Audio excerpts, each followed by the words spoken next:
"Excuse me, sir. I'd like to check my account balance, please."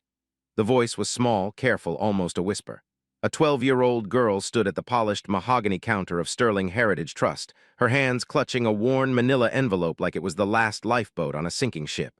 Her sneakers were 2 sizes too big, taped at the toe. Her jeans had been patched at both knees with mismatched fabric. Her oversized sweater hung off one shoulder, revealing a thin collarbone and a silver chain her mother had given her the night before she died. The bank manager looked up from his computer. His eyes scanned her slowly, from the tangled brown hair tied back with a rubber band to the cracked soles of her sneakers. Then Vincent Calloway smiled. It was not a kind smile. "Check your account." His voice carried through the marble lobby like a stone dropped into still water. "Sweetheart, I think you walked into the wrong building. The soup kitchen is 6 blocks east." A few of the seated customers chuckled. One of them, an older man in a cashmere overcoat, didn't even bother hiding his smirk. Vincent leaned forward, resting his elbows on the counter, performing now for his audience. "Tell me, did your mommy send you in to scam us? Or did you find some old ATM card on the sidewalk and think you'd hit the jackpot?" He let out a small laugh, the kind grown men use when they want everyone to know they're in charge.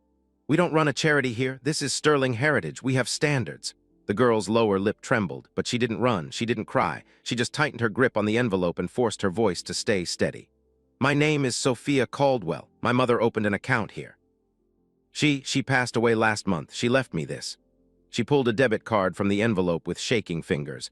It glinted under the chandelier lights, matte black embossed gold lettering, the kind of card most people in that lobby had only seen in advertisements. Sterling Private Wealth, Sovereign Tier. For one fraction of a second, Vincent's face flickered. Something cold passed behind his eyes. Recognition. Doubt. Then he laughed harder because admitting doubt was the same as admitting he might be wrong, and Vincent Calloway had not been wrong about a single thing in 23 years of banking. "Oh, this is rich." He snatched the card from her hand without permission. He held it up to the lobby like a magician revealing a trick. "Ladies and gentlemen, behold, a 12-year-old in rags claiming sovereign tier access. Do I look like I was born yesterday, kid?" Behind him, a teller named Margaret Hensley pursed her lips and shook her head with theatrical disapproval. "Should I call security, Mr. Calloway?" "Not yet, Margaret. Let's see how deep this little fairy tale goes." Vincent turned back to Sophia, his voice dropping into a mocking, sing-song tone. "So your mommy left you a fortune, did she? Was she a princess? A secret millionaire? Did she write you a magic letter from heaven, too?" Sophia flinched. Because yes, there was a letter. It was inside the envelope, written in her mother's last days, when the chemo had left her hands so weak she could barely hold a pen. Sophia would have died before letting Vincent Calloway touch that letter. "Please, sir," she whispered. "I just want to know if it's real. The lawyer said I could come here. He said, the lawyer." Vincent rolled his eyes so hard his head moved with them. He turned to his audience again. "Now she has a lawyer. What's next? A butler? A private jet?" The cashmere coat man finally spoke up. "Throw her out already, Vincent. She's making the place look bad." A few customers nodded. Not one of them stood up. Not one of them said, "Wait, she's just a child." Not one of them noticed the way Sophia's knuckles had turned white around the strap of her backpack, or the way her eyes were shining with tears she refused to let fall. But the most important person in the lobby was watching everything. He stood by the front window, pretending to read a brochure about retirement planning, his earpiece silent, his hands steady. He had walked in 3 minutes after Sophia. He had been instructed to observe and report. He was not supposed to intervene. He was about to break that rule. Because within the next 45 minutes, Vincent Calloway would lose everything he had spent his entire life building, and he had no idea the storm was already at his door. Sophia Caldwell had not always worn taped sneakers and patched jeans. 2 years ago, she had a closet full of carefully folded sweaters from a small boutique downtown. Her mother, Catherine Caldwell, had been a freelance illustrator, quiet, brilliant, the kind of woman who could turn a grocery list into a small piece of art. They had lived in a sunlit apartment above a bookstore, where the radiator clanged in winter and the windows fogged when Catherine made hot chocolate on Sunday mornings. Then came the diagnosis. Stage 3, then stage 4, then a word the doctors stopped saying because there was no longer any point. The medical bills swallowed everything. The savings, the apartment, the boutique sweaters.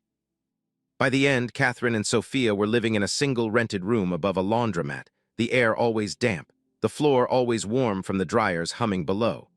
Catherine had sold her drawing tablet, her wedding ring, even the small gold cross her own mother had given her at First Communion. Everything except one thing. One account she would not touch, no matter how bad it got. One account she had whispered to Sophia about in the last weeks when the morphine made her honest and the night made her brave. "There's money, baby. Real money. I never told you because I didn't want it to change who you are. But it's there. It's yours. Promise me you won't touch it until you're ready. And promise me you'll never let anyone make you feel small because of what you're wearing the day you walk in to claim it." Sophia had promised. She had buried her mother in a borrowed black dress 3 weeks later. She had moved in with her great aunt Ramona, a retired postal worker who lived in a small house at the edge of town and loved her fiercely but had little to give beyond love and warm meals. And today, on a gray Tuesday morning, Sophia had taken 3 buses across the city, clutching the envelope her mother's lawyer had handed her 2 days ago, ready to honor her promise. She had not expected to be laughed at. She had not expected a grown man to mock her dead mother in front of strangers, but here she was, standing in the middle of Sterling Heritage Trust, while Vincent Calloway performed cruelty like a comedian working a room. "Tell you what, kid." Vincent placed the black debit card on the counter with the deliberate slowness of a man savoring his own power. "I'm going to be generous. Instead of calling the police on you for attempted fraud, I'm going to give you 10 seconds to walk out that door and never come back. 10. He held up his fingers, started ticking them down. 9, 8. Sophia did not move. 7. "I'm not leaving," she said. Her voice cracked on the second word, but she did not look away from him. "I have a right to be here. My mother's name is on that account. My name is on that account. You can look it up. Please, just look it up." Vincent's smile thinned into something colder. He hated being told no. He hated it more when the person telling him no was a child in tape-toed sneakers. "All right," he said, and his voice had changed. The performance was over. What was left was meaner. "All right, Miss Caldwell, we'll do it your way. Come around to my desk. Let's verify your story." He gestured toward a small workstation tucked beside a column in the worst corner of the lobby, visible to everyone, near the bathroom hallway, far from the comfortable leather chairs where the real clients sat. It was the seat reserved for people Vincent wanted to humiliate slowly. Margaret Hensley shot him a small, conspiratorial smile. She had seen him do this before. To an elderly Vietnamese man last spring. To a young mother in a hijab last month. Margaret had laughed both times. Sophia followed him on stiff legs. She sat down in the hard plastic chair. The cushion was missing. The armrest was cracked. Behind her, she could feel the eyes of the lobby, 20 pairs of them watching the show. In the back of the lobby, a janitor named Hector Mendoza paused his mopping. He had worked at Sterling Heritage for 9 years. He had watched Vincent Calloway humiliate dozens of customers over those years, and he had never said a word, because the rent was due every month and his daughter needed orthodontia, and a man without papers does not get to speak. Hector lowered his eyes and pushed his mop in slow, careful circles. He hated himself for it. He had hated himself for 9 years. But near the front window, the man with the earpiece took one small, deliberate step closer. His silent instruction had just been overridden, not by his employer, by his conscience. He pressed a button on his watch. Somewhere across the city, in a glass tower 42 stories above the street, a phone began to ring. The phone rang in a corner office on the 42nd floor of the Hawthorne building. The view through the floor-to-ceiling windows stretched across the river, past the bridges, all the way to the gray edge of the suburbs. The office itself was almost monastically simple. A long walnut desk, 2 chairs, a single framed pencil drawing on the wall. The drawing was of a young woman laughing, her hair caught mid-toss, her eyes alive with mischief. It had been done in soft graphite on textured paper, and the signature in the corner read C. Caldwell, age 19. The man behind the desk picked up the phone on the second ring. "Talk to me, Rays." "Sir, we have a situation at the Sterling branch on Westbrook." "The girl arrived 19 minutes ago. She's been refused service. The branch manager is currently mocking her in front of approximately 20 customers. He has not run her ID. He has not pulled her account. He took her card from her hand without consent and displayed it to the lobby." There was a long, quiet pause on the other end of the line. "His name? Vincent Calloway, 23 years with the bank, branch manager for 11. Another pause. Outside the window, a flock of pigeons lifted off a rooftop and scattered into the gray sky. "Is she crying?" "No, sir. She is holding her ground, but she's 12 years old, sir, and she's alone." The man closed his eyes for one full second. When he opened them, something behind them had shifted, something quiet and deep and final. "Stay where you are. Do not intervene unless he touches her. I'm coming down." "Sir, with respect, protocol says I observe and report." "Are you authorizing me to?" "I'm authorizing you to stop pretending you're not a human being, Rays. If he raises his voice at her again, you walk over there and you stand beside her. You don't say a word, you just stand there. Understood?" "Understood, sir." The line went dead. The man behind the desk stood up. He was tall, 6'3", lean, 52 years old, with close-cropped silver hair and a face that had been described in Forbes as carved from quiet iron. His name was Daniel Hawthorne. He was the founder, chairman, and majority shareholder of Hawthorne Sterling Holdings, the private equity group that had acquired Sterling Heritage Trust in a leveraged buyout 11 years ago. He owned, by various direct and indirect mechanisms, approximately 61% of the bank where Vincent Calloway was at this very moment laughing at a child in patched jeans. He was also something else, something that was not on any public filing or any Forbes profile. He was the man who, 26 years ago, had loved a young art student named Catherine Caldwell more than he had ever loved anything in his life. He had loved her through her first gallery show and her last. He had loved her through the early years when they had nothing, and through the later years when he had everything, and she still preferred her small apartment above the bookstore and her freelance work and her quiet life. He had loved her enough to let her go when she asked him to, because she had wanted to raise their daughter without the weight of his world pressing down on her. He had honored that. For 12 years, he had honored it. He had sent the money quietly into an account in Catherine's name, an account she rarely touched, an account she had told him in her final letter would belong to Sophia someday. He had stayed away. He had attended Catherine's funeral from 100 yards back, behind a tree, in a coat too dark for the weather, watching a daughter he had never been allowed to meet stand beside a coffin and not cry. Catherine's last request had been simple. Don't introduce yourself to her with money, Daniel. Let her come to you. Let her be ready. The account will lead her when she's old enough, and when it does, be the father she deserves, not the empire. He had agreed. He had waited. He had instructed his security team to discreetly observe whenever Sophia entered any property connected to his holdings and to alert him the moment she came to the bank. He had not expected the alert to come this soon. He had not expected her to be 12, and he certainly had not expected the first time he would see his own daughter in person, his only child, to be while she was being humiliated by one of his own employees. Daniel Hawthorne walked out of his office without his coat. He took the private elevator down 42 floors. His driver was already at the curb. He had been at the curb for 19 minutes because Ray's had radioed ahead. Sterling Heritage. Westbrook Branch, Daniel said as he slid into the back seat.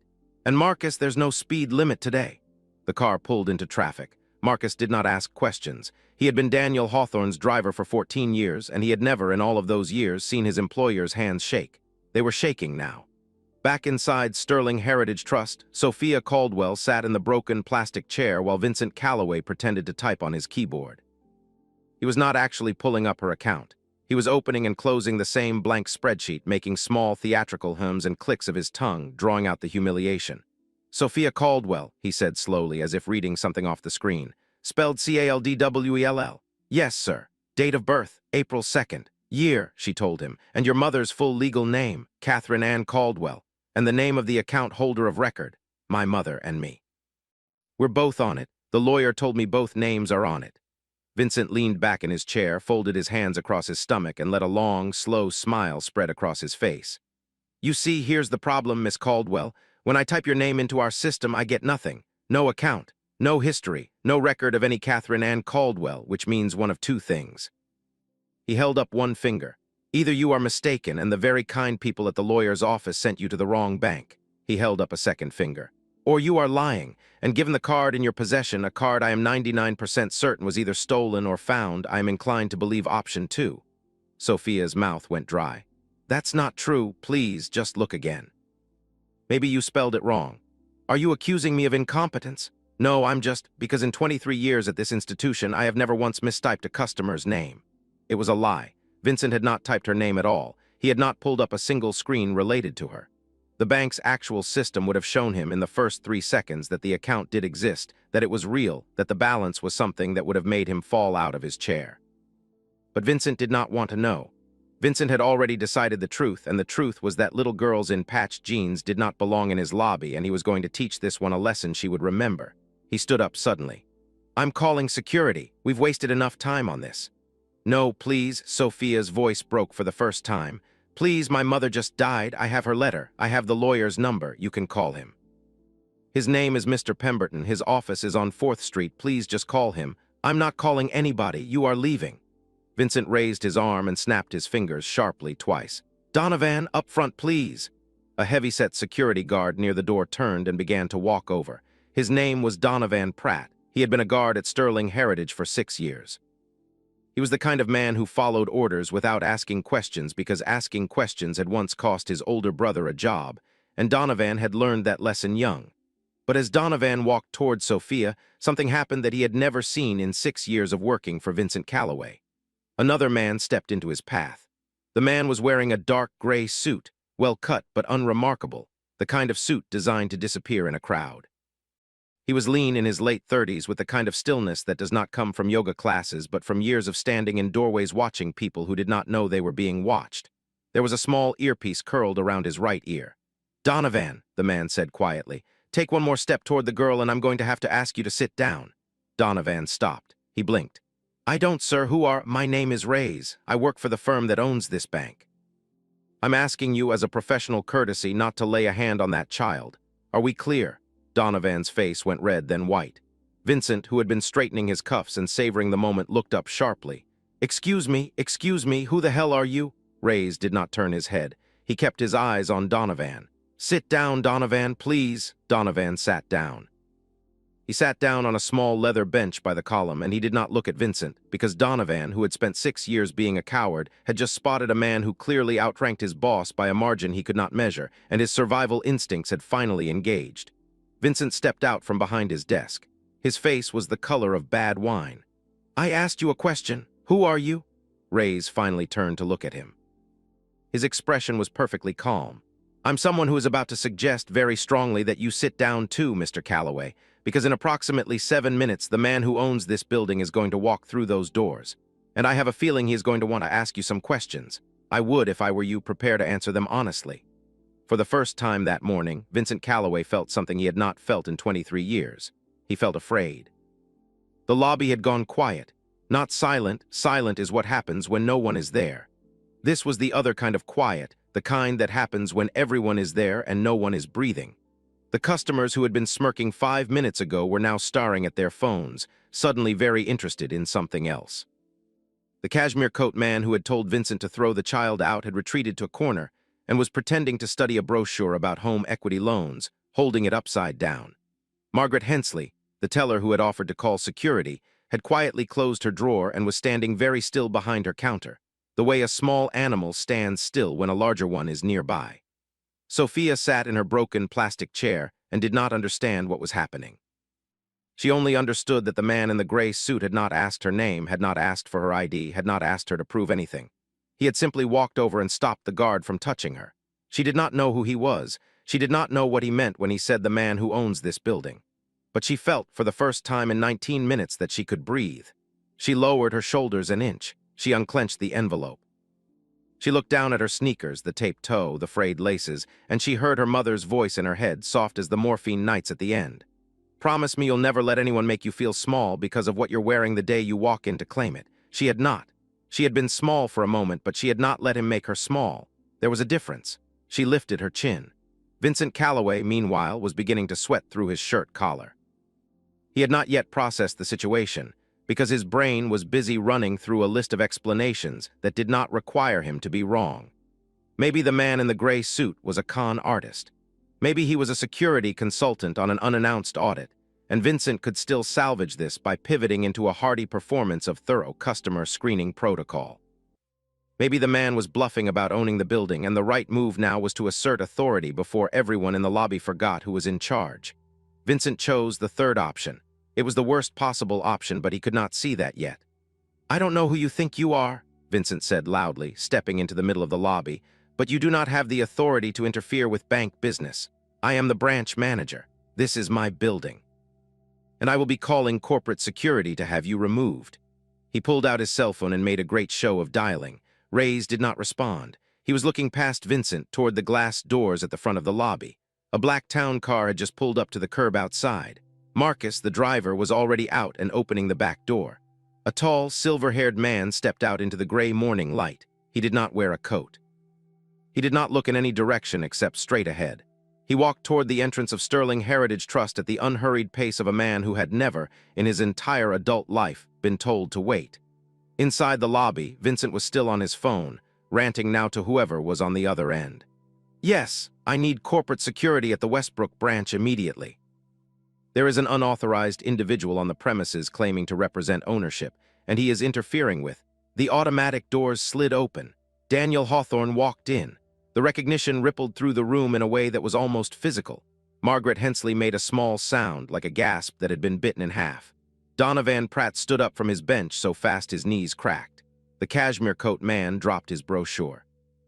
One of the senior tellers, a woman who had worked at Sterling Heritage for 31 years and had only ever seen the chairman in framed photographs on the corporate wall, pressed her hand against her mouth and whispered, "Oh my God." Vincent Calloway did not recognize him immediately. He had never met Daniel Hawthorne in person.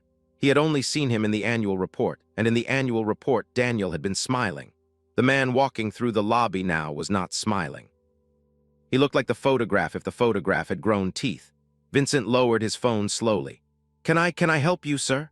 Daniel did not answer. He walked past Vincent as if Vincent were a piece of furniture. He did not look at Ray's. He did not look at Donovan. He did not look at the customers or the tellers or the security cameras tracking him from the corners of the ceiling.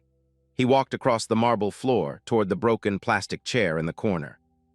He stopped 3 feet in front of it. Sophia looked up. For one long moment, neither of them spoke. He took in the tangled hair, the patched jeans, the taped sneakers, the silver chain at her throat that he recognized, that he had given to Catherine on a summer night 23 years ago, the night they had walked along the river and she had told him she was pregnant. He took in the face that was so much like Catherine's it knocked the air out of his chest, and he took in the eyes, which were entirely his own. He knelt down slowly on one knee on the marble floor of his own bank in front of his own daughter while 24 people watched. "Sophia," he said quietly. His voice was not steady. "My name is Daniel. I knew your mother. I'm so sorry I'm late." Sophia stared at him, the stranger kneeling on the marble in front of her. The silver-haired man in the gray wool suit with shaking hands and wet eyes who knew her name without being told. Her mind tried to fit the pieces together and could not, because the pieces belonged to a puzzle she had never been allowed to see. "You knew my mom?" Her voice was almost a whisper. "I did, a long time ago, before you were born." He paused. He did not want to do this here. He had imagined this moment 1,000 times over 12 years, in 100 different places, a quiet cafe, a sunlit park, a living room with tea and time, but he had never imagined a bank lobby with a hostile branch manager and 20 starring strangers. He did not have the luxury of choosing the setting. He had only this, a child on a broken chair looking up at him with her mother's face. "Sophia," he said gently, "I want to talk to you about everything. I promise I will. But first, is it all right if I help you with what you came here to do today?" She nodded slowly. She did not entirely trust him yet, but there was something in his voice, some weight of grief that matched her own that made her not afraid. Daniel stood. The shaking in his hands was gone now. It had been replaced by something else, something that the people in the lobby could feel even from 20 feet away. The temperature in the room seemed to drop several degrees. He turned around. He looked at Vincent Calloway for the first time. "Mr. Calloway, walk with me, please, to your desk." Vincent's mouth opened and closed twice.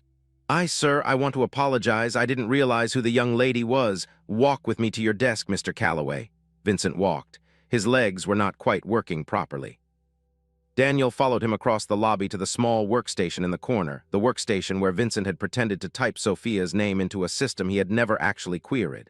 Rays followed at a discreet distance. Sophia stayed in her chair. She did not need to follow. She could hear everything from where she sat. The whole lobby could. Daniel gestured to Vincent's computer. "Pull up the account in the name of Catherine Ann Caldwell. Do it now, out loud. Narrate your steps." "Sir, there must have been a system error earlier. Narrate your steps, Mr. Calloway." Vincent sat down. His hands trembled over the keyboard. He typed Caldwell into the customer search field. 2 records appeared instantly. Caldwell, Catherine A. Caldwell, Sophia M. Joint Sovereign Tier account. Active, verified. Daniel did not need to look at the screen. He already knew what was on it. He had wired into that account every month for 12 years. "Read the account balance, Mr. Calloway, out loud so the young lady can hear." Vincent's eyes flicked to the screen. His face did something complicated, went red, then white, then a strange gray color like old paper that had been left in the sun. His mouth opened. No sound came out. "Read it, Mr. Calloway." Vincent's voice came out as a croak. $4,872,314. A small sound came from somewhere in the lobby. It might have been Margaret Hensley. It might have been the cashmere coat man. It might have been all of them at once.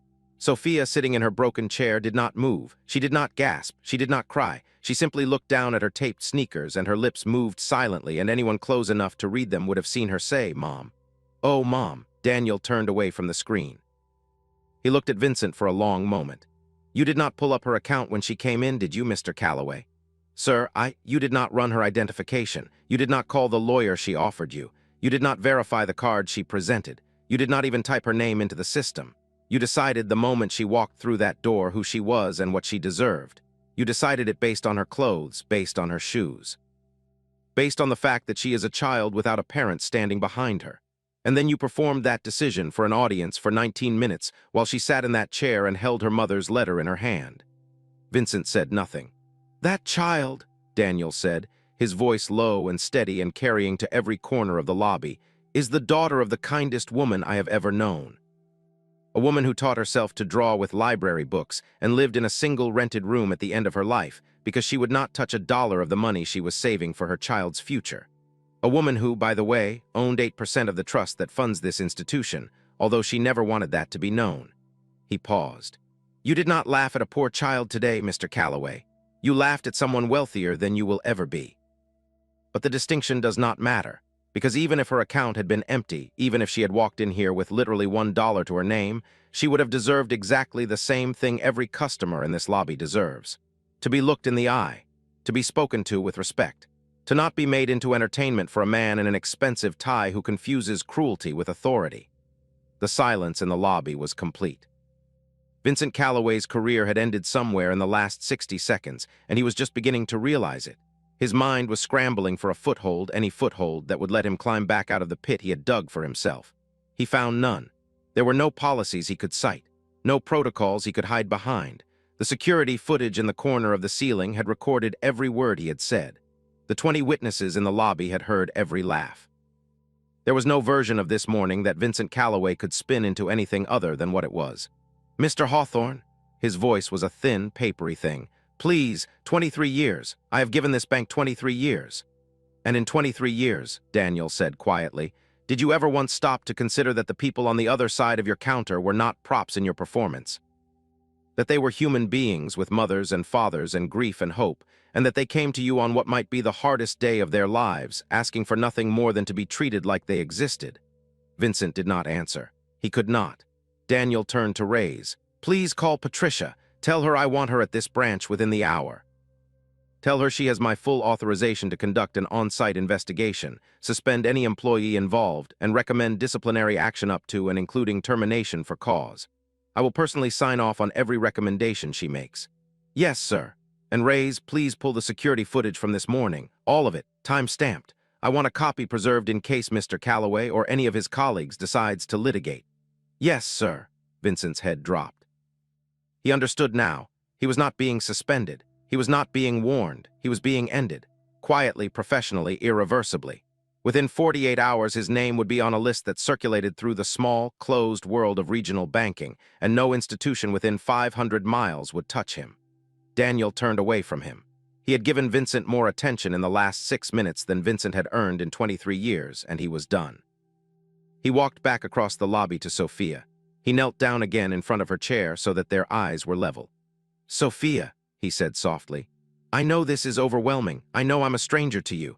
I know you have 1,000 questions, and you have every right to all of them, and I will answer every single one whenever you are ready. But right now, all you need to know is this. Your mother loved you more than anything in this world. The money in that account is hers, and it was always going to be yours. The lawyer your mother used, Mr. Pemberton, is a good man, and he knew exactly who I was, and he was waiting for you to be ready to come here. You did the right thing by coming. You did the brave thing, and I am so proud of you, even though I have no right yet to be." Sophia looked at him for a long time. Her eyes were dry now. There was something old in them, something that had been forced to grow up faster than any 12-year-old should have to. "Are you my dad?" she said. The question landed in the middle of the lobby like a stone in still water. Daniel's eyes filled. He did not bother to stop them. "Yes, sweetheart, I am." She did not throw herself into his arms. She did not cry. She did not, for that matter, smile. She simply nodded once slowly, the way her mother used to nod when she was processing something important. Then she reached into the manila envelope very carefully and pulled out a folded piece of paper. The letter. Her mother's last letter, written in a shaking hand on a hospital tray table at 3 in the morning. She unfolded it. She did not read it aloud. She handed it to Daniel. Daniel took it. His own hands were shaking again. He read it standing there in the middle of his own bank with his daughter watching, with 20 strangers watching. And when he reached the last line, a line Catherine had written for him alone, a line that said, "I never stopped loving you, Daniel. Please love her well." He closed his eyes and stood very still for a very long time. When he opened them, he folded the letter with the same care she had used to fold it and handed it back to her. He did not speak. He could not yet. Sophia tucked the letter back into the envelope. "Can we go home?" she said. "Yes," he said. "Yes, we can go anywhere you want." "Aunt Ramona's," she said. "I want to go to Aunt Ramona's first. She'll be worried. She made me a sandwich for after the bank, and she's probably starring at it." Daniel laughed. It came out broken, half a sob, half a real laugh, the first real laugh of an entirely new chapter of his life. "Aunt Ramona's it is." He stood. He held out his hand. She looked at it for a moment, then took it, her small fingers in his large ones. They walked together across the marble floor of Sterling Heritage Trust, toward the glass doors, toward the gray morning waiting outside. The lobby did not make a sound. Patricia Vance arrived at the Westbrook branch 53 minutes after Ray's called her. She was a small woman in her late 50s, with iron gray hair cropped short and the kind of expression that made grown men adjust their posture without being asked. She was Sterling Heritage Trust's regional director of operations, and she had spent 31 years in banking, the last 9 of them working directly under Daniel Hawthorne. And in those 9 years, she had never once seen her boss issue a directive in the tone he had used on the phone that morning. She walked into the lobby with a leather portfolio under her arm and 2 HR officers behind her.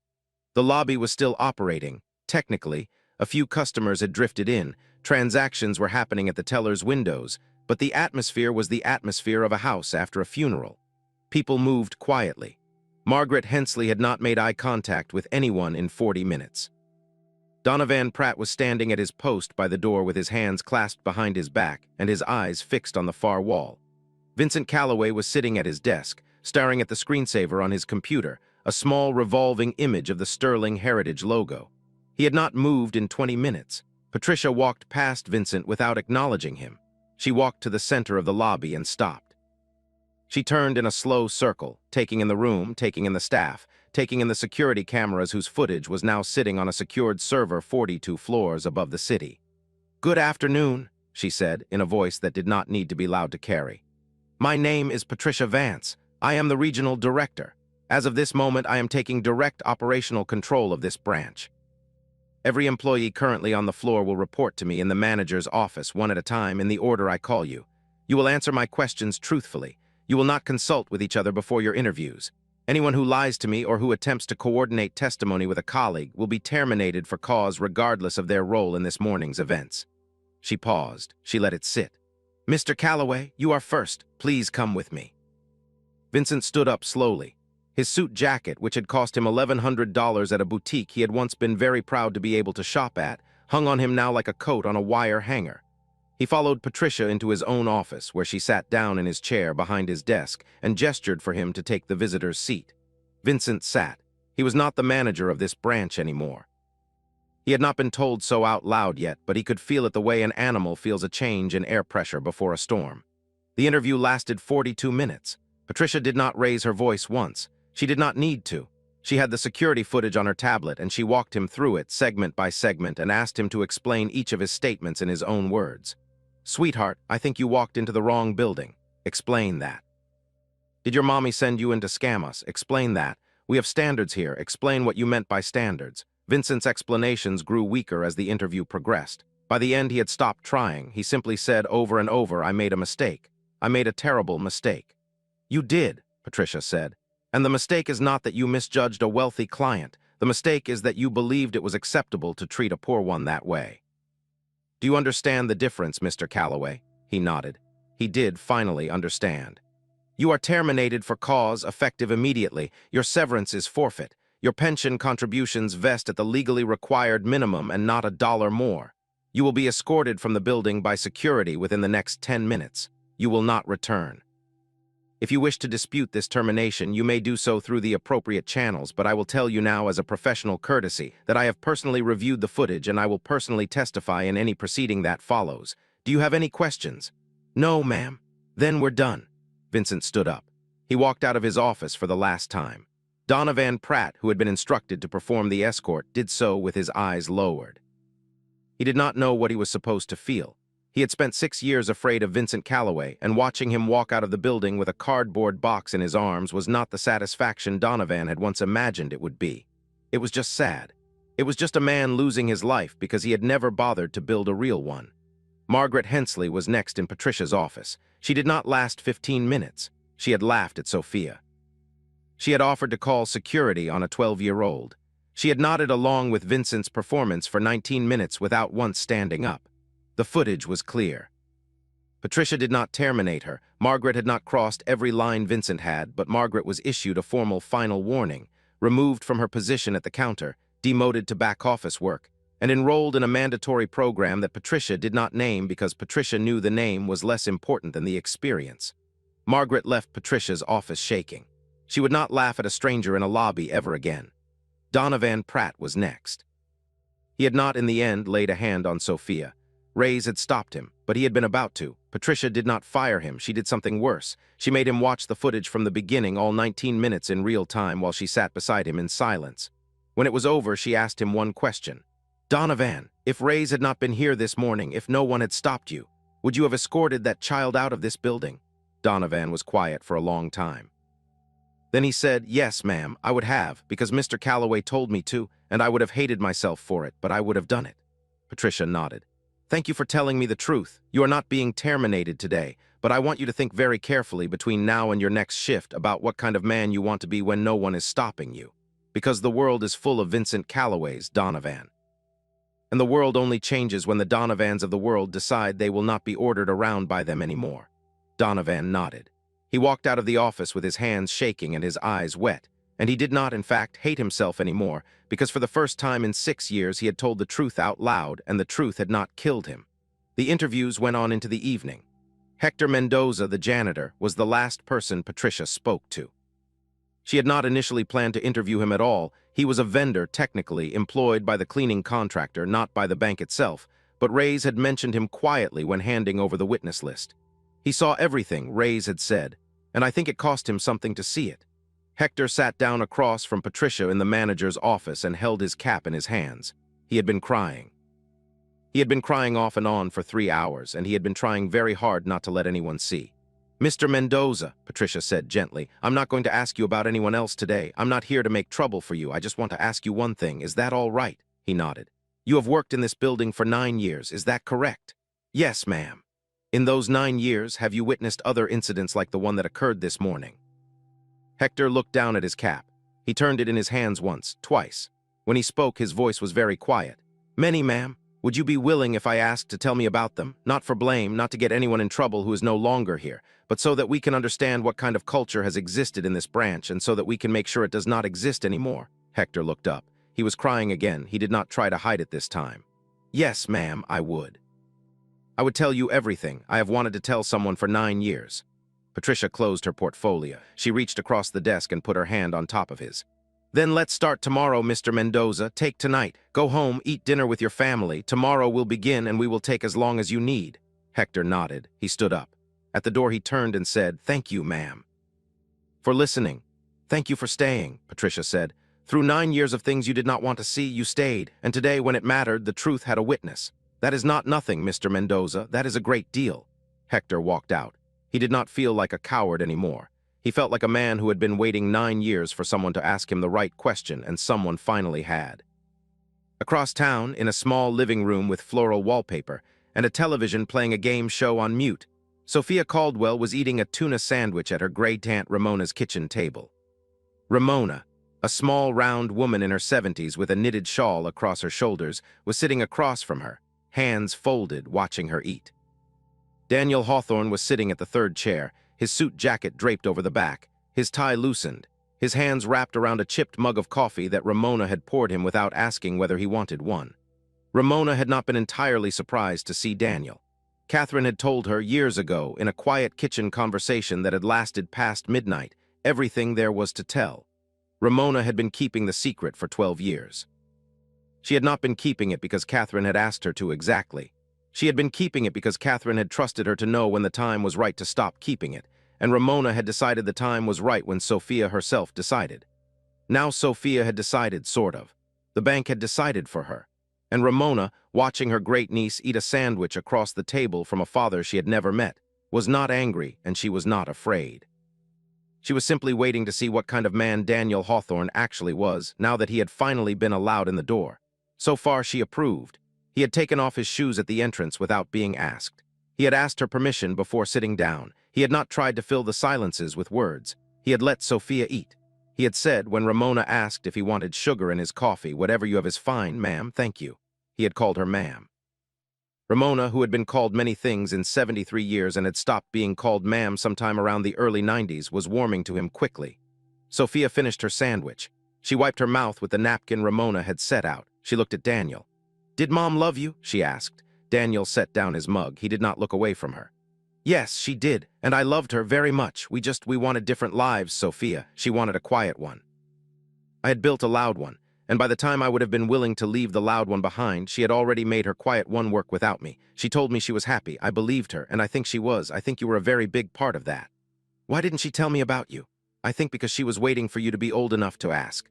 Sophia nodded slowly. She thought about that for a while, then she said, "She used to draw a man sometimes, in her sketchbook.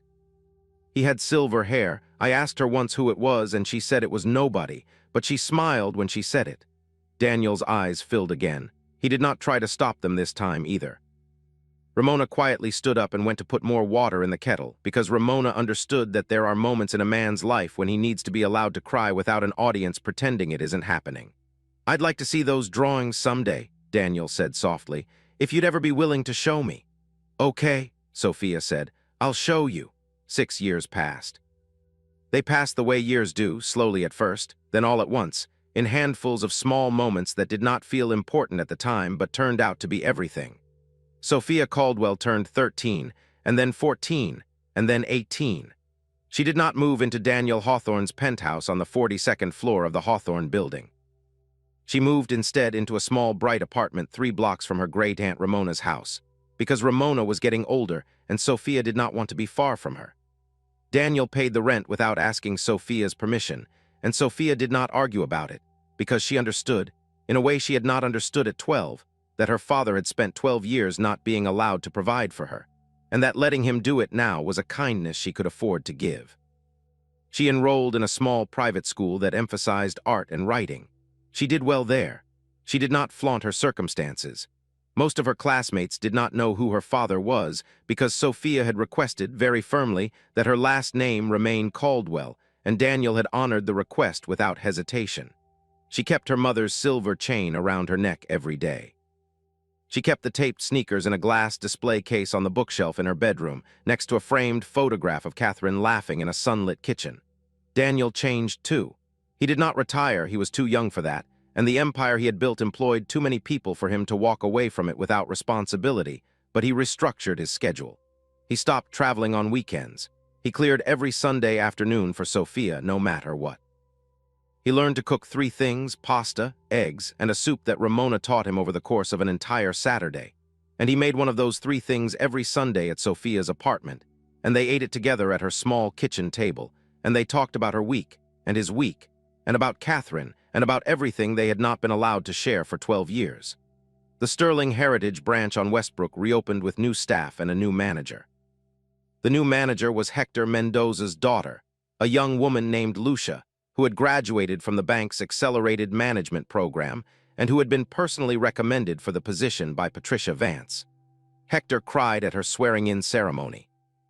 He cried again when Lucia, in her welcome speech to the staff, said that every customer who walked through the doors of her branch would be treated as if they were the most important person in the room, because every customer, on the day they chose to walk in, was the most important person in the room.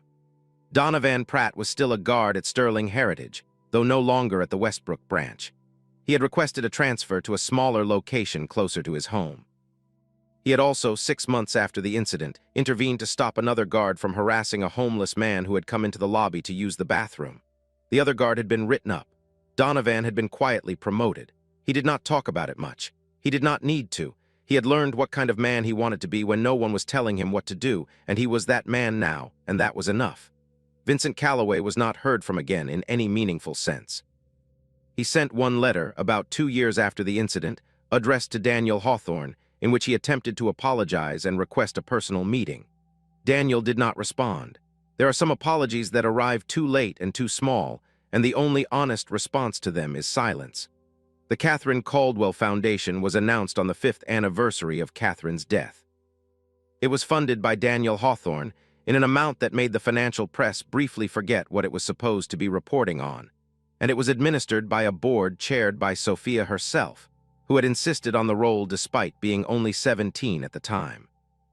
The foundation supported single parents pursuing creative careers, illustrators, writers, painters, the kind of artists who had to choose, the way Catherine once had, between the work they loved and the children they loved more.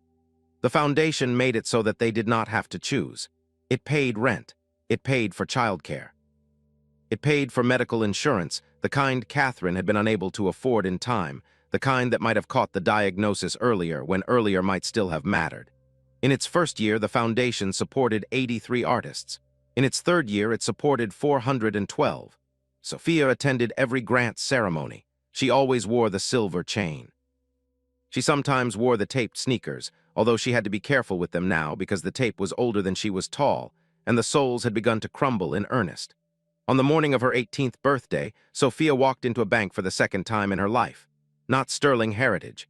A different bank in a different city, a small branch in a small town she was visiting because the foundation was opening a regional office there. She was wearing jeans and a sweater.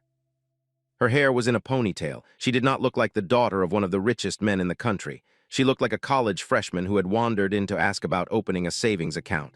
The young teller at the counter smiled at her warmly. "Good morning. How can I help you today?" Sophia smiled back. "I'd just like to ask some questions about your services."